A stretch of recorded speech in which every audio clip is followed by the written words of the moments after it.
Bismillah. Assalamualaikum warahmatullahi wabarakatuh. Alhamdulillahirabbil alamin. Fatiris samawati wal ardi bil haqq. Alhamdulillahirabbil alamin. Ar-Rahman al-Qur'an. Khalaqal insana al-mahul qalam. Alhamdulillahirabbil alamin wassalatu wassalamu ala asrofil anbiya'i wal mursalin wa ala alihi wa ashabihi ajma'in. Allahumma shalli ala Muhammad wa ali Muhammad. Ikhwan dan akhwat yang saya hormati dan dimuliakan Allah, dan rahmat Allah dan dengan izinnya kita duduk bareng di sini untuk tadabbur. Saya tidak ingin mengatakan diskusi, tapi tadabbur. Itu artinya kita menggunakan konsep Al-Quran untuk memotret keadaan. Saya ulang, itu artinya kita menggunakan konsep Al-Quran untuk memotret keadaan. Salawat dan salam kita sampaikan kepada Muhammad Rasulullah Sallallahu Alaihi Wasallam beserta keluarga, sahabat, dan para pengikut, para tabi'in, serta pengikutnya sekarang dan yang akan datang. Insya Allah kita mendapat syafaatnya di akhir nanti. Amin, amin, amin ya rabbal alamin. Baik, saya mulai sesuai dengan judul. Kalau mengambil tema ini, saya bisa menyita ngomong sendiri 2 jam. Tapi akan saya singkat cuma 1 jam saja. Selebihnya nanti 1 jam sampai dengan azan zuhur kita pakai untuk berdiskusi, bertukar pikiran. Jangan anggap saya lebih dari Anda. Saya orang biasa saja yang sedang belajar dan selalu ingin belajar. Dan mudah-mudahan pembelajaran kita hari ini mengantarkan kita kepada 2 hal yang statusnya alternatif. Yang pertama, kalau tidak husnul khotimah, fisabilillah. Jadi mengantarkan kita pada, kita tidak memilih yang sunnah, tapi kita memilih yang husnul khotimah atau fisabilillah.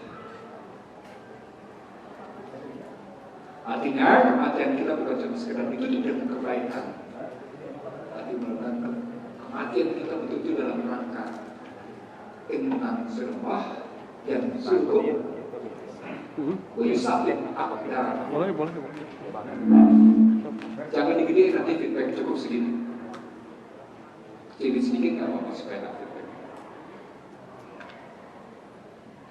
Jika kamu menegakkan bukan karena menolong Allah, bukan di sini bukan dalam rangka menolong Allah, tidak butuh pertolongan. Seperti ledekannya adik Armando. Kenapa kamu tidak membutuhkan pertolongan? Manusia yang membutuhkan pertolongan. Pernyataan sejumlah umat Islam yang mengejek agamanya sendiri dengan seperti itu artinya dia tidak mengenal tubuhnya. Ulang, tidak mengenal tubuhnya. Bahwa dalam tubuhnya ada 7 organ yang bergerak secara otomatis tanpa bisa dikendalikan oleh manusia. 1, 2,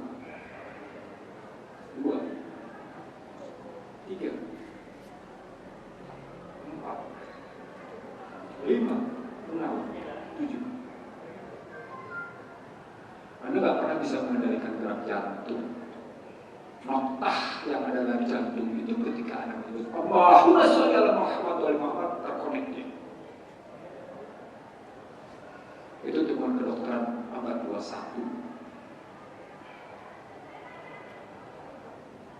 Dan ketika Anda menyebut juga Allahumma sholli ala Muhammad wa ali Muhammad dengan kekuatan pikiran, God spot yang ada di sini Itu fokus sesungguhnya pada ajaran. Ini bergerak, dia mempengaruhi gerak ini, dia mempengaruhi gerak otak.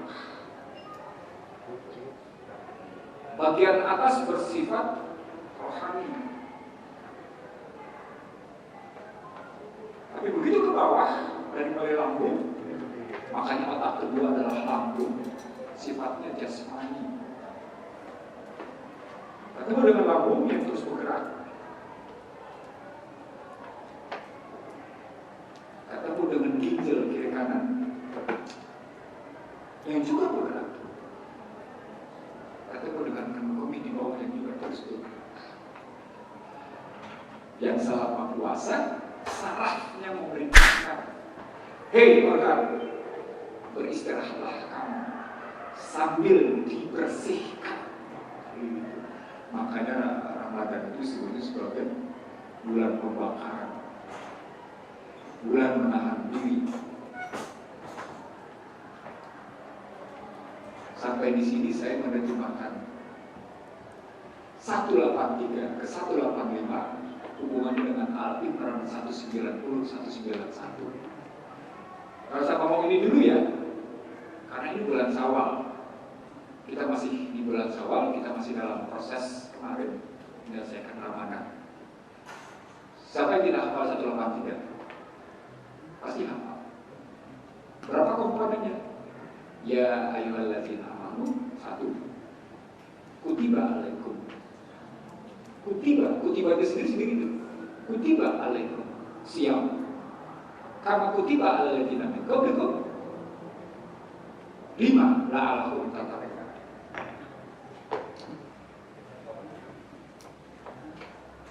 Mengambil kata ya ayyuhalladzina amanu saja dalam hubungan dengan kutiba dan la'allakum tattaqun, subhanallah panjangnya.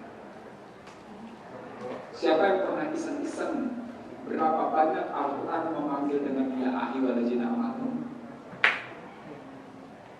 Pernah ada yang mencoba menelusuri berapa banyak? Apa artinya panggilan ya ayyuhalladzina amanu? Apa artinya panggilan orang beriman? Apa artinya panggilan orang beriman? Apa itu iman? Ahwat apa itu iman? Hewan apa itu iman? Apa? Bukan percaya kan? Kalau lebih orang cuma percaya. Kalau pakai hadis gimana itu?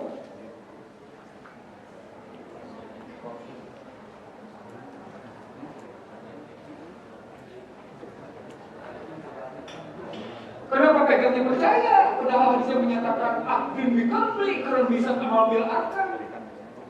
Halo, kenapa ada pegangnya percaya? Kenapa bukan abdin biqalbi kalau bisa amal bil arkan? Apa artinya abdin biqalbi? Ikrar bisa amal bil arkan apa artinya? Kemana larinya? Kenapa sampai hadis Bukhari Muslim yang demikian kokoh menyatakan al-imanu abdun biqalbi ikrar bil lisan abdun biqalbi.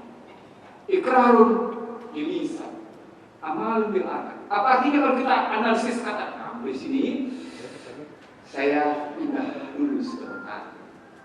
Nanti kita balik lagi.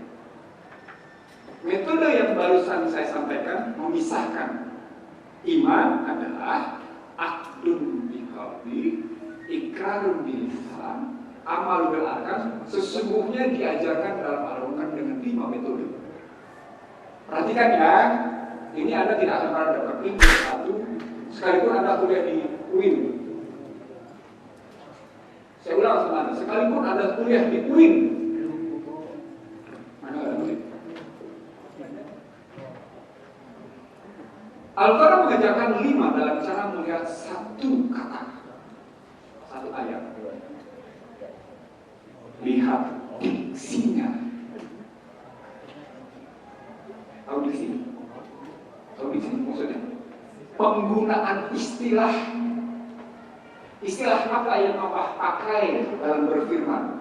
Dalam Al-Baqarah 183 diksi yang dipakai adalah memanggil yang pertama, wahai orang-orang yang beriman, wahai. Maka diksinya iman. Oke. Jadi pertama diksi. Yang kedua narasinya. Kalimatnya jadi gimana? Oh, kalimatnya ya ayyuhalladzina amanu kutiba. Loh, diksinya kutiba. Diterjemahkan oleh Kementerian Agama sebagai diwajibkan. Loh, kata dasarnya kata apa yang kita kenapa jadi diwajibkan? Ayo, pernah mikir nggak kayak gitu? Kuis, yang bisa jawab 100.000. Siap. Ya. Kenapa kata kutiba diterjemahkan menjadi diwajibkan? Kenapa tidak balik ke asal katanya? Ilmu ini sesungguhnya belajar dari cara berpikir Islam yang diambil oleh Barat. Nama ilmunya semantik. Kalau pakai belajar duit namanya mantik. Tapi ternyata kalau terjemahkan lebih dalam dia bukan sekedar mantik, dia semantik. Semantik 3 komponennya: linguistik, psikologi, filsafat. Apa artinya kalau gitu? Oh, berarti panggilan orang beriman dan kata-kata kutiba dalam bentuk diksi dan narasinya sudah mengandung 3. Linguistiknya apa? Psikologinya apa? Filsafatnya gimana? Ini asik nih kalau kayak gini mikirnya. Kita kan kalau udah tarawih cuma ya ada jeraman putih balik musim kamu putih balik di bulan itu. Nggak pernah kita mau dengar ini apa sih maksudnya kemana hari ini? Gitu ya. Ini saya tidak Ikhwan dan akhwat, saya ingin mengatakan sama Anda, saya tidak sedang kuliah kamu. Saya sedang kuliah menyampaikan satu pemikiran bagaimana menuntun kehidupan berdasarkan petunjuk Al-Quran. Jadi bukan soal ilmu agama, bukan soal ilmu dunia, bukan ya. Halo, pertanyaannya kenapa bisa dipisahkan begitu? Karena kurikulum Indonesia salah memisahkan antara ilmu agama sama ilmu. Padahal Al-Quran menyatakan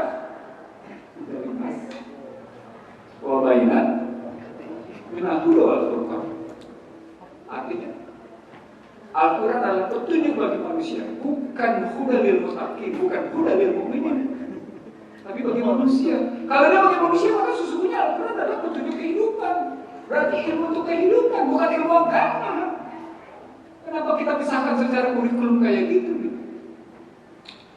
Pembobotan boleh, tapi kan ada jenjang. Kapan kita menanamkan nilai, kapan kita memberikan pengetahuan, kapan kita mendapatkan keterampilan. Vocational skill itu kapan? Vocational skill itu keterampilan, ya. Social skill itu kapan? Individual skill itu kapan? Fundamental itu kapan mesti ditanam? Ini terutama untuk akhwat yang sudah berkeluarga yang punya anak. Anda punya kesempatan sekarang untuk memperbaiki. Jadi tadi ya, ini baru cuma sekedar menarik kalimat ya ayyuhalladzina amanu sama kutiba. Jadi kata-kata ya ayyuhalladzina amanu berarti panggilan tentang qalbu, panggilan tentang lisan, panggilan tentang tindakan. Dalam rumusan saya, itu mereka yang punya sikap dan pandangan hidup menurut ajaran Allah. Karena ya ayyuhalladzina amanu, ulang. Bagi mereka yang punya sikap dan pandangan hidup, karena kalimatnya adalah abdul, ikrar, tindakan, amal barang, itu artinya kan sikap kan, dan pandangan kan, artinya. Itu artinya mereka yang punya sikap dan pandangan hidup menurut ajaran Allah dipanggil untuk kutiba. Kutibanya apa ya?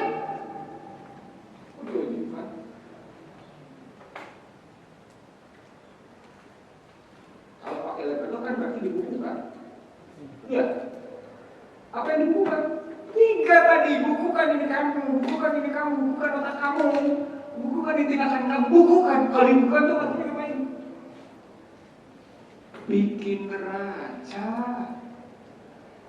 Bikin neraca, itulah karenanya bulan Ramadan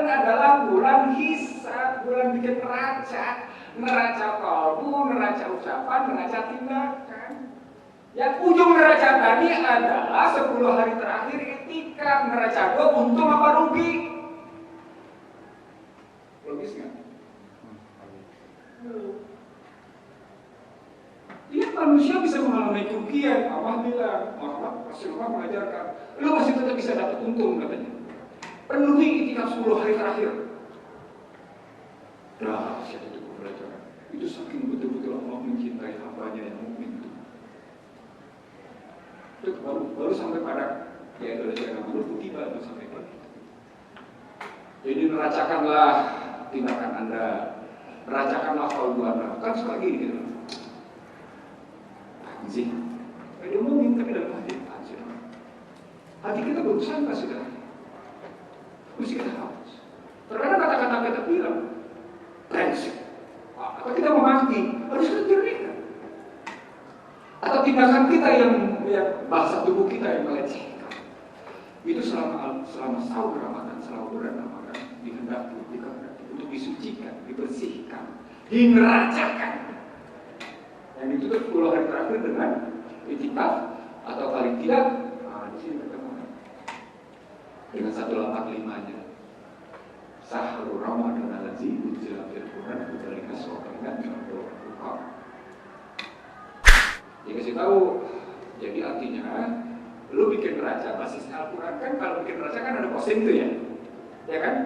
Ada posting, ada amanah. Kalau pakai istilah saya tidak menggunakan kalau berpikir barat nih, saya tinggalkan kalau berpikir barat.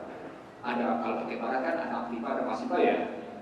Kalau pakai konsep bisa distribusi ada amanah, ada manfaat. Ya, aktiva itu amanah, pasifa itu manfaat. Nah kita lihat manfaatnya atau berarti kita di situ. Untuk penakarnya postingnya itu dipakai Al-Quran. Ini kata indikatornya itu. Nah sampai di situ karena kita pakai menggunakan konsepnya amanah, bagaimana caranya untuk bisa begitu? Diterjemahkan lagi oleh ayat Al-Imran 190. Walillahi mulkus samawati wal ardh wa huwa ala kulli syai'in qadir. Inna fi khalqis samawati wal ardi wa ikhtilafil nahari la ayatin likulli albab. Sesungguhnya dalam ini terjemahan masih komplit tapi menarik kalau sesungguhnya di balik penciptaan dan penciptaan bumi dan langit pada siang dan malam terdapat tanda-tanda betapa aku menguasai manusia seluruh alam semesta bagi mereka oleh Allah. Itu boleh labak. Alladzina yaj'aluna Allah qiyaman wa qu'udan wa 'ala junubihim. Berarti mereka yang berzikir. Wa yatafakkaruna fi nafsihim, dan mereka yang berpikir.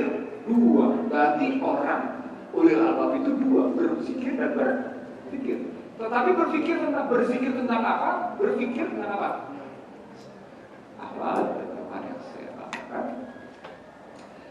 Karena pegang handphone semuanya.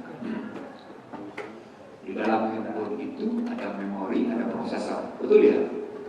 Dalam tubuh manusia, memori dan prosesornya lebih dahsyat dari handphone. Ini memori, ini prosesor. Aduh, ini manusia. Yang ada di mulut, gitu kan? Itu artinya memorinya ada, tapi prosesor nggak bisa tarik, nggak bisa meretrieve. Tidak bisa meretrieve data, gitu ya? Tidak bisa meretrieve data. Nah itu artinya ada ganjelan itu pada susunan saraf. Makanya kita minta segera istighfar. Jadi kalau balik lagi ke dalam Al-Imran 190, 185 dan 183, maka sesungguhnya jika saumnya adalah saum seorang ulil albab, maka dia akan melakukan penjernihan kehidupannya, penjernihan sikap dan pandangannya sepenuhnya dengan memori dan prosesornya Allah berbasis Al-Quran. Memorinya berisi Al-Quran, prosesornya berisi metodologi dan sistematik Al-Quran. Sekarang pertanyaannya, bagaimana metodologi Al-Qurannya? Tadi salah satunya adalah lihat diksinya, lihat narasinya. Ulang, lihat diksinya, lihat narasinya. Lalu berikutnya, Allah selalu bikin argumentasi. Yang ketiga, lalu dikasih analisisnya, lalu dikasih buktinya, dan yang paling terakhir, paling keren, konsistensinya. Selalu nih. Contoh, coba lihat Al-Baqarah 1 sampai dengan 4. Jelas. Diksi beriman, narasi struktur orang beriman, argumentasi orang beriman begini, buktinya akan begini, muflih. Ayat 4 begitu kan? Ya enggak? Dan konsisten di mana-mana begitu dengan segala pembuktian. 5 sampai dengan 8 dikasih orang kafir, sama. Narasinya kafir, diksinya kafir, narasinya begini orang kafir. Khatamallahu ala qulubihim. Kan gitu ya? Wa ala samihim wa ala absarihim bisa wa tuwalum azab azim. Orang kafir itu wa ala qulubihim, tertutup kalbunya. Itu argumentasinya, analisisnya itu begitu terus gitu. Dan dikasih bukti secara konsisten. Lalu 9 sampai dengan 13 apa? Munafik. Wa idza qila lahum la tufsidu fil ardh qul inna nahnu muslimun. Itu yang saya berikan di sini. Bahwa Barat itu menceritakan tentang kebaikan, tapi sesungguhnya mereka melakukan kejahatan. Dan itu bukan sekarang, dari zaman namanya sebelumnya. Dari nabi-nabi sebelumnya sudah begitu. Makanya Allah selalu mengatakan, wa idza qila lahum la tufsidu fil ardh qul inna nahnu muslimun. Enggak. Kami sudah melakukan kebaikan. Karena nenek moyang kami melakukan kebaikan. Jadi sesungguhnya yang saya sampaikan kepada Anda hari ini tentang itu, tentang metodologi bagaimana sesungguhnya metode melihat kayak gitu dan tadi gitu. Lihat diksinya, pilih dengan cermat narasinya, lalu lihat argumentasi yang dibangunnya, analisisnya kayak apa, buktinya yang dikasih kayak apa. Al-Baqarah bukti yang diberikan pada orang beriman apa? Di ayat 4 muflih. Orang munafik apa? Orang kafir, semuanya ada pembuktian. Itu hebat. Itu hebatnya, luar biasa begitu. Jadi karena saya tidak sedang bicara itu, sebenarnya kalau saya terusin lagi di 190 lebih dalam lagi, saya akan ngajak Anda metode berpikir muatan di 190 itu ada 7 muatan yang luar biasa gitu. Ketika ditutup dengan nama Allah Azza Subhanaka faqina azabana. Masya luar biasa. Wah, ternyata dia bercerita tentang batin. Relasinya dengan nar, metodologi berpikirnya begini. Wih, berarti punya mana? Ketemu rumus. Oh, dia pakai hukum bejana berhubungan. Berarti maksud saya, ketika yang namanya pasti kerjanya kan? Kafir. Oh, dia pakai hukum Archimedes. Tekanan di sini akan menyebabkan tekanan lawan karena metodenya dikotomi. Oh, dia pakai metode magnet. Dia saling tolak menolak atau saling tarik menarik. Oh, dia pakai rumusnya E sama dengan I kali R.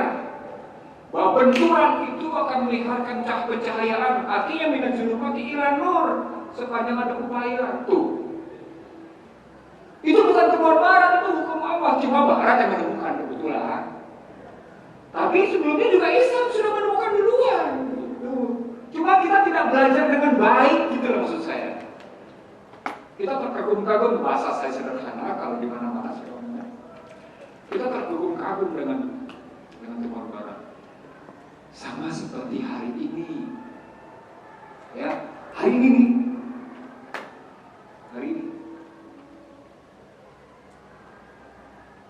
negara Islam mana yang menjawab dengan vaksin produknya sendiri? Halo? Kan katanya sudah lengkap. Aku tinggalkan dua pada kamu, Al-Quran dan Sunnahku. Sementara Al-Quran disebut dengan Al-Yawma akmaltu lakum dinakum wa raditu alaikum ni'mati wa raditu lakum Madinah. Loh, sudah sempurna. Loh, kalau gitu mestinya ada jawaban soal vaksin dong. Ada nggak? Ternyata kita punya nggak? Tidak satu negara Islam yang punya vaksin. Hari ini pemberitaannya muncul, dan anehnya media online di ecek-ecek. Menarik, karena buat saya sajikan di sini sebagai bukti betapa sebagian besar umat Islam itu mudah disesatkan, mudah diadu domba. Saya datang ke sini, saya mengajak Anda berpikir di sini agar Anda tidak mudah disesatkan, agar Anda tidak mudah diadu domba.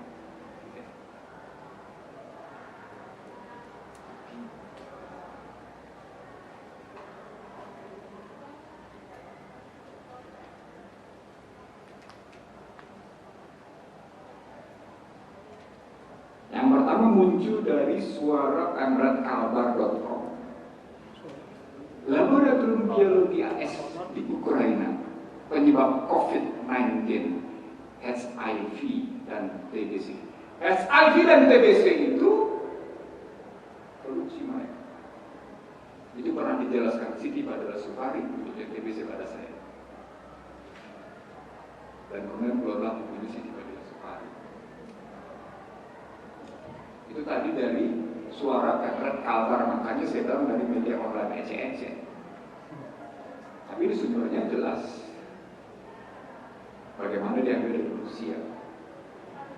Yang kedua dari banjarmasinnews.com. Isinya sama. Laboratorium Biologi AS di Ukraina penyebab COVID-19, HIV dan TBC. Lalu berita yang muncul di Republika, Ukraina hadapi lonjakan kasus HIV, tuberkulosis, TB dan COVID-19. Orang tadi yang mengirim pada saya ngomong begini, Bang, yang Abang ngomong udah 1 tahun, 2 tahun lalu ternyata jadi kenyataan. Saya diam, tidak jawab. Karena saya sudah tulis 27 Januari 2020, virus corona dan perang ekonomi. Januari 2020, COVID-19-nya belum nyebar. Saya sudah tulis, kalau mau saya buka HP-nya. Virus corona dan perang ekonomi. 27 Januari 2020, Ihsanuddin Nursi. Lalu ketika orang sibuk bicara Ukraina versus Rusia, saya menyebut ini soal laboratorium di Ukraina. Orang bilang ada asal muasalnya, orang bilang 5. Tapi setelah saya dapat data, ada 11. Lalu beberapa orang di Indonesia menyebutnya ada 30. So, saya tidak berani menyebut 30. Tapi saya menyebut ada 11. Lalu saya dapetin dari media Amerika sendiri yang membuktikan pembiayaan laboratorium biologi Amerika di Ukraina dibiayai oleh State Department, Kementerian Luar Negeri Amerika. Pertanyaannya, dalam rangka apa? Lalu, dalam rangka apa ya? Kayak apa nih yang pakai masker? Dalam rangka apa pakai masker?